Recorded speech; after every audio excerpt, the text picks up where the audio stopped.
Okay, good morning, everyone, and welcome to the first official session of your time at the conference. My name is Tracy Lee, and I'm here today to present a session on Voices for a Lifetime, Augmentative and Alternative Communication at Times of Life Transitions.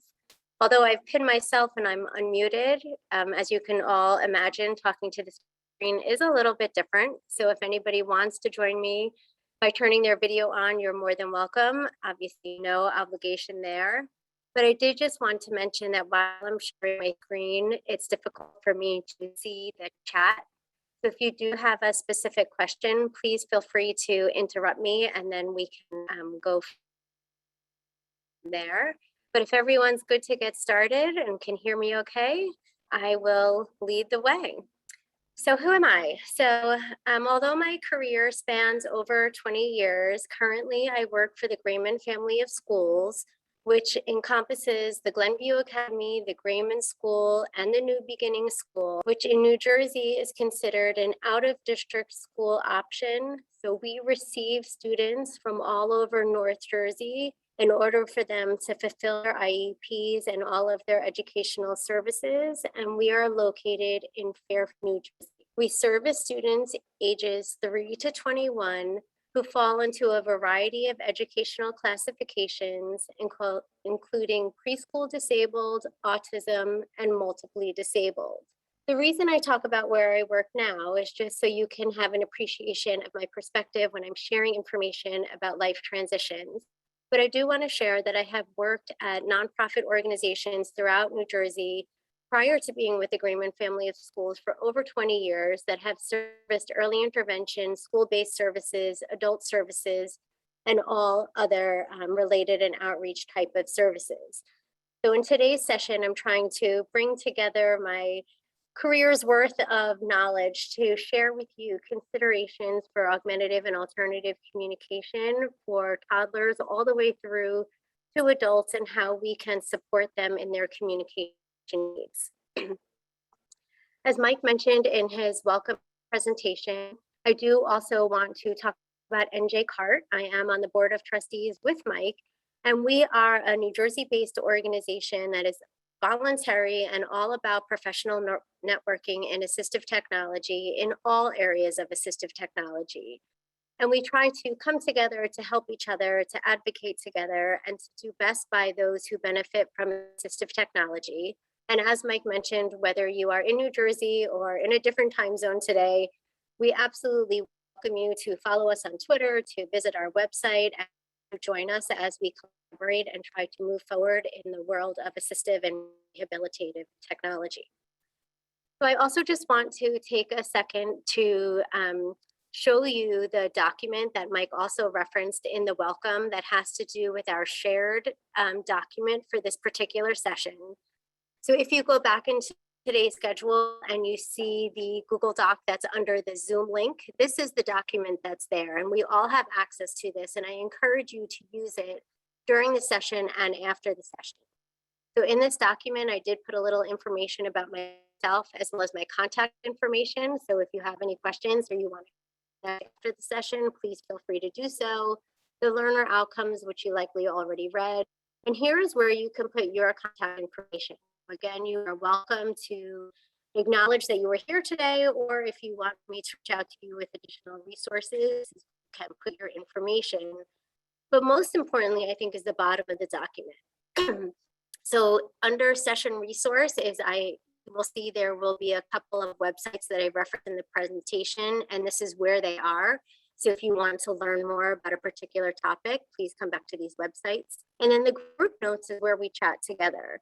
So if you have ideas or questions or information that you'd like to share or information that you'd like to gain, please feel free to use this document and add information that we can all see together. One last pitch before I actually get started talking about augmentative and alternative communication is this afternoon's keynote speaker. So similar to Mike, I have known Denise Gazzone for over 20 years, and I promise you that you will be in awe of all that she has accomplished in her life. And I encourage you to log in this afternoon at 12:30 when we all get to hear from Denise and all of her life accomplishments. She is an extraordinary woman, and I'm just glad to know her. So moving on, here we go. So what are we talking about this morning? Today, we're here to talk about augmentative and alternative communication. And for many individuals, this means different things. It can mean unaided systems, such as using your body and facial expressions, sign language, smiling, eye contact, and so forth. And this is an extremely valuable, quick, personal, no add-on type of communication that all human beings use. A second category of communication are called manual systems or low-tech systems.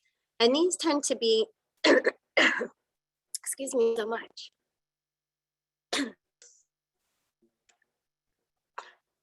So manual systems tend to be those books and boards or even eye gaze systems that somebody has made from scratch or printed out.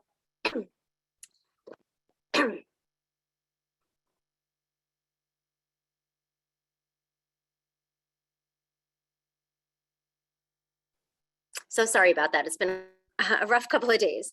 So manual systems, as I was saying, are the paper-made systems you might have with text systems, communication systems, E-Tran boards, and so forth. And these are communication systems that don't necessarily have voice output, but definitely have voice power and voice potential.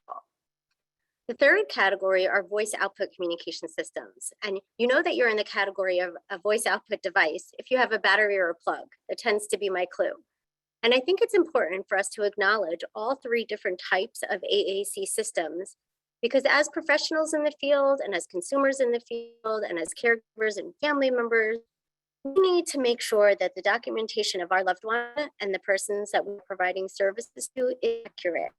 We want to recognize that plans are exactly that. They are plans and they move from team to team throughout somebody's experience in any system, whether it's early intervention, the educational system, or in adult life. And we want to make sure that any receiving team truly has an understanding of the multimodal ways that somebody communicates. And all these systems, valuable, augmentative, and alternative communication, and deserve to be acknowledged, valued, and encouraged, because no one person communicates the same way at any given time. So just as I'm happy to be talking to you today, I might be using my nodding and my facial expressions, which are my no-tech systems unaided, writing down some notes, which is my manual system of keeping record of information and then possibly sharing it with a colleague. And obviously, all of us these days, we use the phone, we use text messages, we use emails. We are all unaided, manual, and voice output communicators. And individuals with disabilities can be too. So however you've gotten to your place of having AAC intervention, what's important to recognize is no one modality is more important than another, and they can all be valuable. And not everybody uses high-tech AAC, and that's okay, because there are so many things that go into determining which system or systems are a functional match. And that's what's most important when we've got and supporting AAC, is that it works, right? We're looking for the tools and strategies and techniques that help somebody. And the SET model, which stands for in the educational system, student, environment, tools, and then technology, specifically in that order, I'll say it again, student first, then environment, then look at the tool, then look at what tools are available, and then the technology. And the founder behind this approach is a woman named Joy Zabala, who sadly passed away this past year. But the SET model really has to do with what's called picture matching, looking at all of these considerations together and then determining which AAC systems together are a great match for any individual, whether we're working with the young ones, those in school, those who are getting ready to graduate, and adults, to see what is best. And again, what is best might be different in different environments and with different communication partners. And where I think all of this really plays a role is during notable times of transition. And the two that I want to highlight today is for the toddlers who are moving from early intervention into school-based systems, And then those who are in the school-based systems and graduating, getting ready to be supported through adult services. These are critical times when we're considering AAC systems and making sure that an individual has their voice across a lifetime. So let's talk about early intervention first. During early intervention in New Jersey, what are developed are called IFSPs, Individual Family Service Plans. And this is a complete family training model where the parents and guardians and caregivers are really the primary decision makers. And all of the services and plans and intervention strategies are meant to meet not only the needs of the child, but also to work in the lives of the family and the caregivers as well. So when it comes to augmentative and alternative communication, I think this is just a reality check across the lifespan. Every service team has different knowledge and experience with AAC. So it doesn't necessarily mean that if your child or the individual that you're serving may benefit from AAC, that there's going to be someone on the team that automatically is like, yes, that's my domain. I'm happy to help the family and help the team figure this out together. So within the early intervention system, there are both, in New Jersey, there are allowances for both speech assessments as well as AT or assistive technology assessments.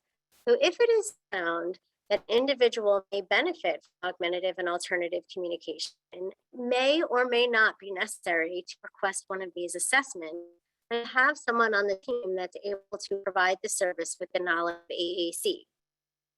In contrast, it may just be that someone on the team is comfortable enough to introduce AAC to the child and the family and may do that more informally throughout their sessions and throughout their provisions of services to the family, and it may not require a full assessment. If assessment does take place, what may happen in the IFSP is that there is justification to add AAC systems and strategies, which is equally important, to the plan.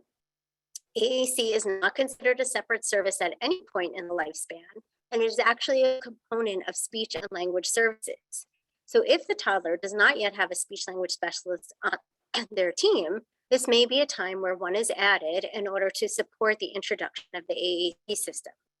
Typically in early intervention, as across the lifespan, it is a multimodal communication plan.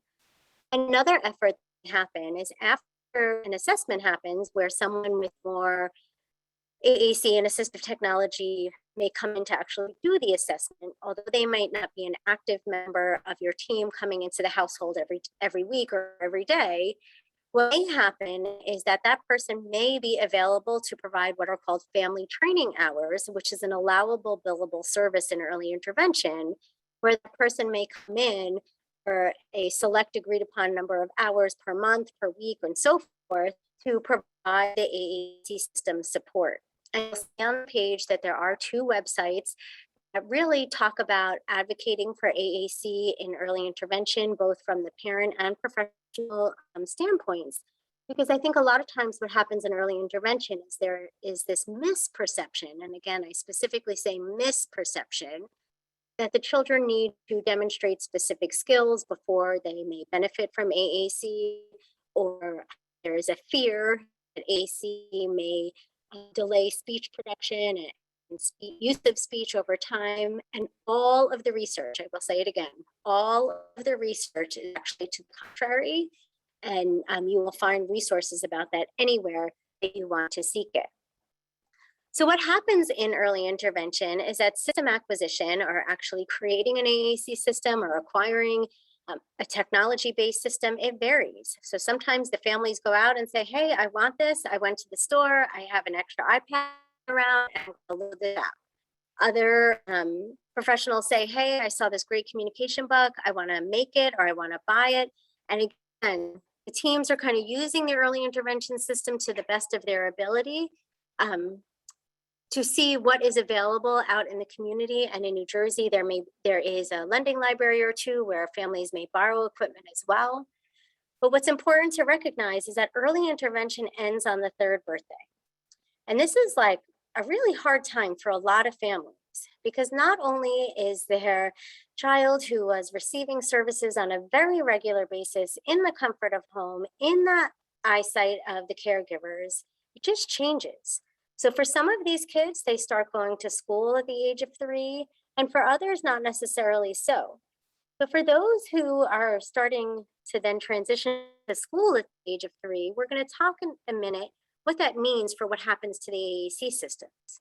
For those who do not start school at the age of 3 and more so start at the age of typical kindergarten, those families are out there just kind of putting together their own piecemeal plan if they even want services to proceed. And typically that becomes private pay or through medical insurance.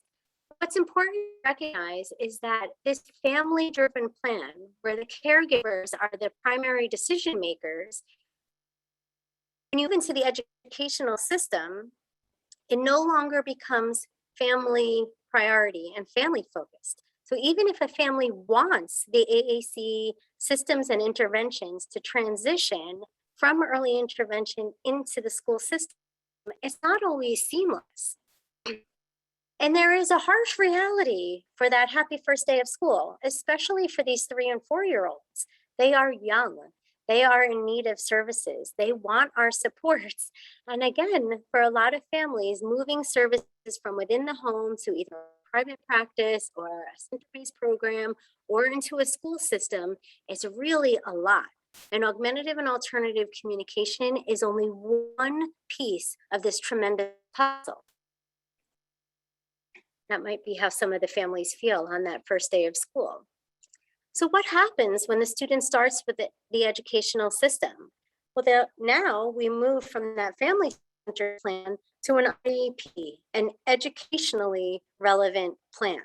And what that means typically is that there is a new set of evaluations, a new set of assessments, and again, a new team. And that team may or may not have the same AAC knowledge and experience as the early intervention team, hopefully a little bit more to help keep that momentum going forward. But when it comes to making the decisions, the parent now is an equal team member to the educational service providers. And together they're going to decide based on the history of services, the student skills, the outcomes of the new assessments, what's going to happen. And augmentative and alternative communication assessments don't come a dime a dozen. So in New Jersey, it's, again, may be included under the speech language evaluation, or it may be a designated separate AAC assistive technology assessment. And who provides that assessment varies as well. So districts may provide the service themselves with on-site staff, or they may contract out for that service for someone to come in and to provide the experience and knowledge that the team needs to help them make this decision. Now, again, this is an advocacy point, and this is the purpose of talking about this time in transition. The family needs, again, to advocate as they are advocating for so many other things in their child's life during this major point of transition. If AAC is a priority, if you are seeing the benefits, if you are on the side of that, being on the receiving educational team, hear the family, be open, understand that AAC can play a role from a very young age all the way through someone's lifespan as appropriate and as needed. So again, there are misperceptions in the field that you need to wait, because the longer we wait, the longer that child may experience a language delay or disorder.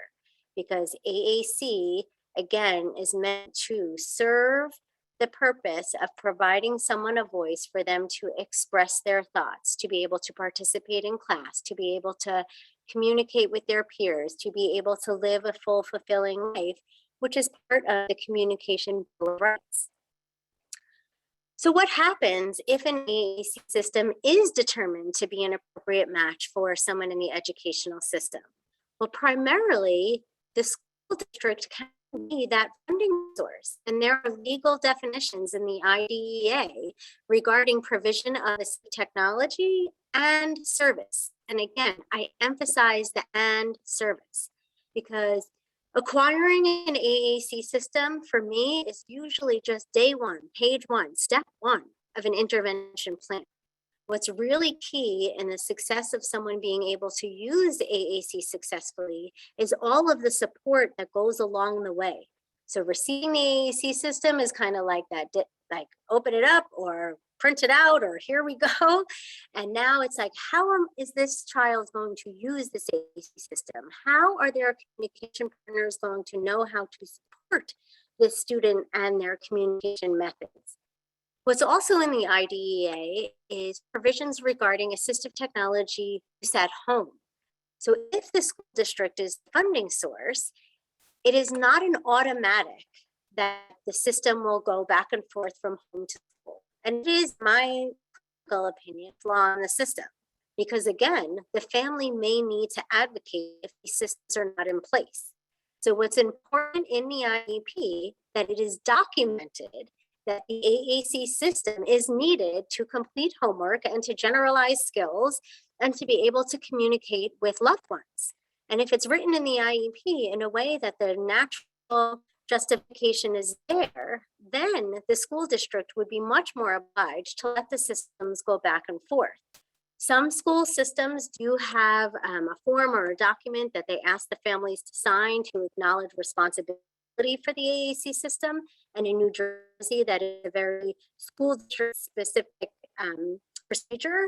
So again, as a family or as a team member, this is something to be asking within the district of what is your policy on AAC systems going between home and school, and how do we make that happen?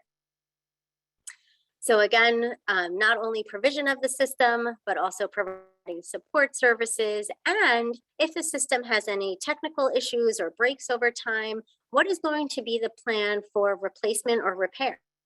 This is all the type of information that can go into the student's IEP. So the family and the school district and the educational team are all working together and know ahead of time what plans are in place, as opposed to always being in this point of now what, or how do we do this? And there are a plethora of resources and individuals, at least in New Jersey, and I know all over the country and all over the world, that are happy to help school teams and families get through this process. But let's talk about education and prevention. So what's important to recognize is that typically the AAC system belongs to the funding source. So in early intervention, if you borrow a piece of assistive technology or an AAC system, it belongs to that lending library. If it is available through the early intervention system, it goes back to that early intervention system. And it's the same thing in the school system. If the district is funding and providing that AAC system, when it's time to graduate from educational services at any point in the child's life, that system can technically go back to the district because they own it. And this is also a consideration if you're ever moving school districts in New Jersey. So if you currently live in Town A and they are providing the AAC system and you are choosing to move to Town B, which is a different school district, you may need to advocate to Town B to now provide that AAC system and acknowledge now that the first system goes back to Town A and new system comes from Town B, unless they're able to negotiate and work together for more of a seamless transition. And again, this is another time for advocacy and education and really knowing all that's involved and making sure that someone has their AAC system for a lifetime. So again, I just want to acknowledge in New Jersey, in the educational system, that when the child graduates, the AAC system may be returned to the sending school district, the supporting school district, if they own it. And that leaves the individual without their voice, whether we're talking about a manual system, a voice output system, or otherwise. And it is critical that we plan for this point of transition. So what happens in adult services is what's called person-centered planning. So now it's about choice. That choice comes from the individual with the disability. Again, with their guardians and with their caregivers, you can choose to have AAC as part of your plan or not. And again, in my clinical experience, I am learning the hard way that some families all along have supported AAC during the educational system. But then when it comes to graduation, they say, well, that was a school thing. We don't really need it. And so again, it's a little bit of a heartache for all those clinicians and educators who've tried to support that now young adults in communicating in a variety of ways for the family to say, well, that was good then, but now we're okay. So again, that becomes individual and family choice. However, there are also many families and individuals who say, I can't live without my voice, no matter what that looks like. And it's important for us to plan again for this time of transition and understanding that we need to plan ahead, get educated, and advocate. So let's talk about the adult system for a second. In the adult world, there are a variety of funding sources, and I'm just going to talk about a few of them and how they are critical for this time of transition. So some school districts say, of course, I would never leave you without your voice, and they will gift it to the family. This is generous, it is good faith, it is awesome. However, to the families and to the adult teams, I want you to recognize that you have every right to accept or deny that gift or donation. The plus side is that the young adult now has their words, how they're used to it, how it's functional, and how it's been working for years prior. However, you should also know that the technical support that went behind owning that system still may belong to the district. So what does that mean in real words? If, for example, the individual is using an iPad with a specific AAC app on it, you need to recognize that the school district used their iTunes account to purchase that app, and therefore the iTunes way of updating the system, updating the app, calling for tech support is still through the school district. So there's some pros and cons there. So yes, you have the words, and yes, you have the system, but what does that mean if you need help in the future? So for some families, they have accepted the donation of the hardware, meaning the iPad or the communication device. They have definitely received low-tech communication books and boards and taken those so graciously. But some families have accepted the iPad and said thank you, but then have purchased the app themselves. So this way they use their own iTunes account so they can be in charge of any updates and future implementation. And one of the nice things in the AAC world is that some of the more expensive and robust AAC apps go on sale at least twice a year. So we always try to highlight to families who are plan for this is to know when the sale comes, because half off $300 can be very significant for many of our families. Some families say, I understand, I'm going to give the system back to the school district and we're going to choose to purchase it on our own. Now, what I think what's important again in planning for purchase on your own is that you're not in this alone. And that a lot of times, no matter how old your child is or no matter what your child's interests are, people are always asking around birthday time and holiday time and significant occasions, what can I get for your child? And one of the things, if you're a planner, is you can say you can donate to his AAC system fund. And you can always be putting some money aside early on before this time of transition to be prepared to be able to make that family purchase on your own. I highly recommend that if you are in the educational system and getting ready for adulthood, that you make that purchase before your child graduates, because this way you still have the educational team to kind of help you get set up and make sure the words are all set up right and that you know the basic things of the system before you're in the adult system world, which we're going to talk about in a minute, which is again a time of transition where you leave the educational team behind and you say hello to your new adult service team. There are some towns and foundations that do fundraising and grants, and again, this may require some planning and advocacy and effort. But I also want you to know that for those individuals who are seeking employment support after graduating from the educational system in New Jersey, we have the New Jersey Division of Vocational Rehabilitation Services. And in that system, what's developed is an individualized personal employment plan.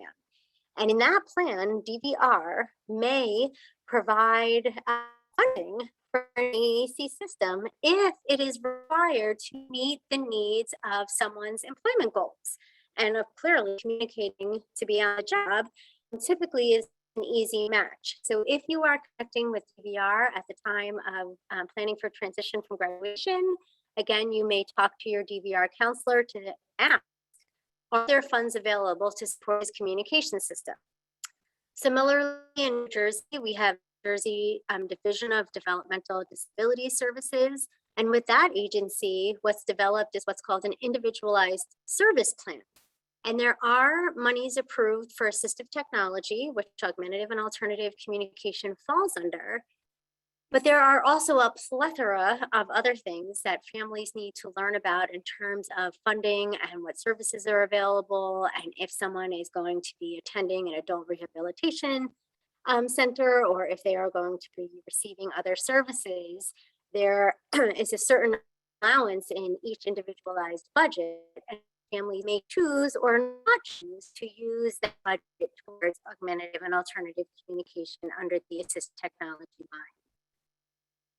I'd also like to mention that some private medical insurance companies, as well as Medicaid and Medicare in New Jersey, do fund speech generating devices, which is the insurance term for augmentative and alternative voice output communication systems. What's critical here is that there needs to be an AAC assessment provided by a certified speech language pathologist with support of the individual's physician, including writing a letter of justification and a prescription, and the family has paperwork to fill out too. But what's important here is that if you are going to pursue medical insurance as a form of AAC funding as you transition towards adulthood, is that you do it as early as possible. As early as possible may mean while your child is still in the educational system preparing for graduation.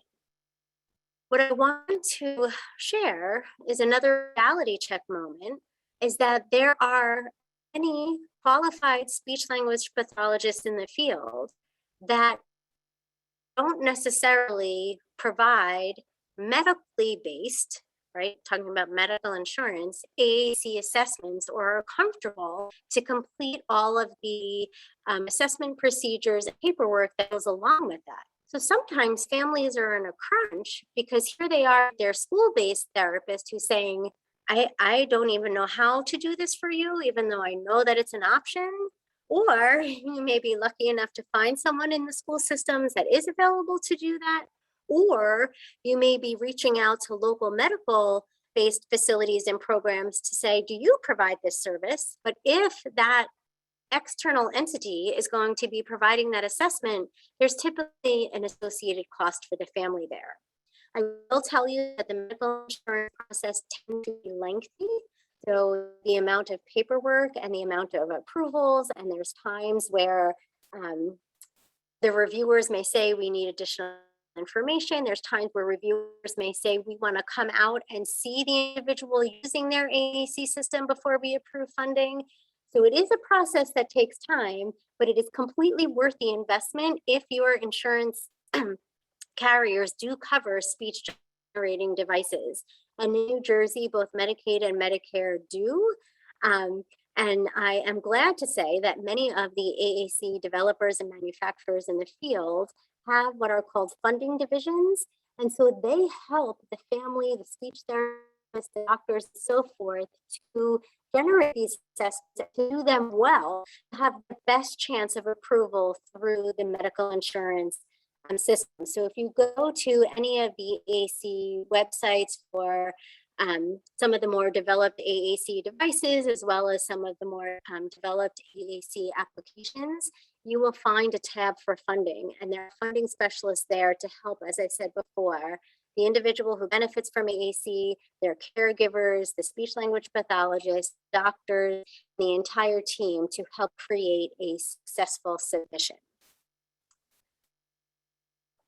So, what can we do now? What's important as a service provider is to talk to families early. So whether you are in the early intervention system, the educational system, or the adult system is to review these realities of AAC at points of transition and the funding options before the time of transition. As you've heard me share today, this is work, right? This is advocacy. This is education. This is paperwork. This is making sure that someone has their voice for a lifetime. And if the family and the individual is in agreement, take those steps to secure AAC across the lifespan. So whether you are, again, helping with the transition plan from early intervention to the school, whether you are that school receiving team, whether you are that school team who is helping someone prepare for graduation and adult life, whether you are in adult services and you are about to receive an individual who benefits from AAC, and very much so if you are an individual yourself who benefits from AAC or any of your caregivers, let's talk about it. Let's talk about it early and make a plan to secure those AAC systems. Another suggestion, and this is whether we're talking about times of transition and funding options or not, is to make sure that there are low-tech, those paper-made, those manual-made AAC systems, not just available at time of transition to say, hey, I know we've been working on voice output this whole time, and I know that you have a beautiful voice and so many things to say, but hey, just in case it doesn't work out, here's a communication book. Because the individual doesn't necessarily understand, like, hey, what? I had a voice in a different way, and now you're saying, as I'm walking out the door, if you need it, here's another one. So what's important with these low-tech, backup, supplementary, supportive, and or primary communication systems that are not necessarily those that have a battery or a plug is that we incorporate them into current services. Because again, across the lifespan, we support a multimodal approach to communication. And what that could mean critically at times of transition is there may be some bumps in the road. There may be times when if someone is using a high-tech voice output system or a speech generating device, that it goes down. We all know technology is not flawless, and we have especially learned over the past few years. Also, there may be a pause in their plan when a high-tech AAC system is not available. So we always want to make sure that the individual is supported and knows how to use all their different modes of communication as successfully as possible.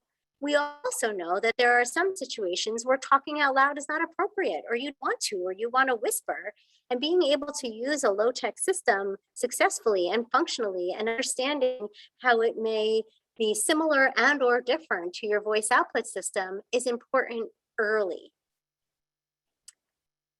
I also think that caregivers really are the number one, always.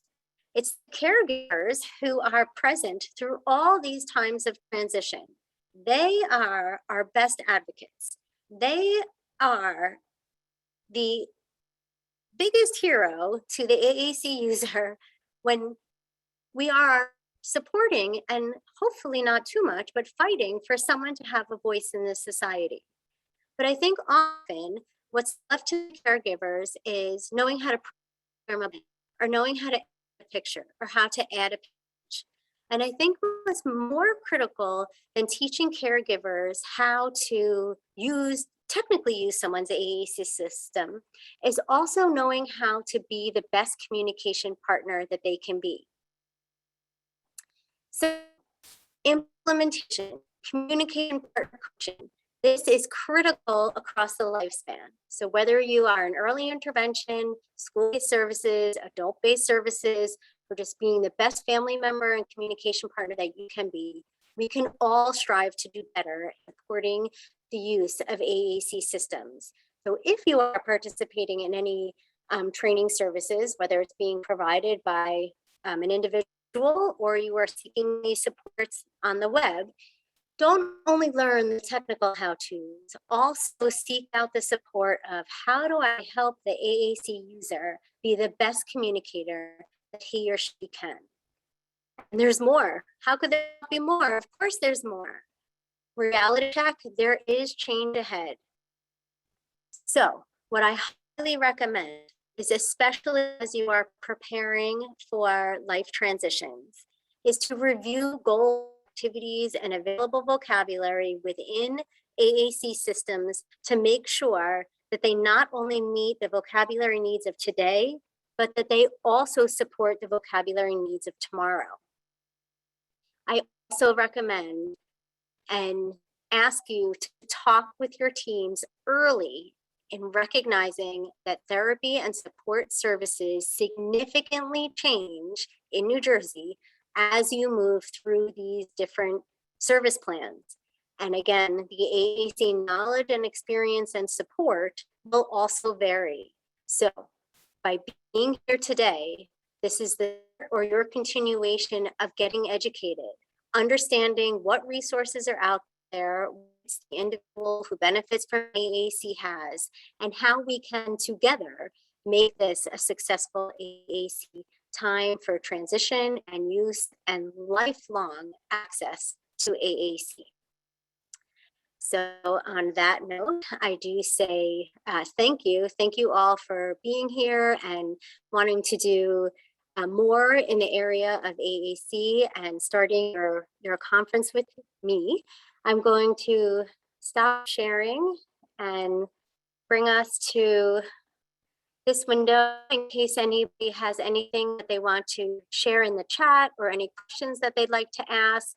Or if you want to take a minute to go to our shared document and sign in there or add any resources and questions, I'd be happy to support you during this session as well as the conference and beyond.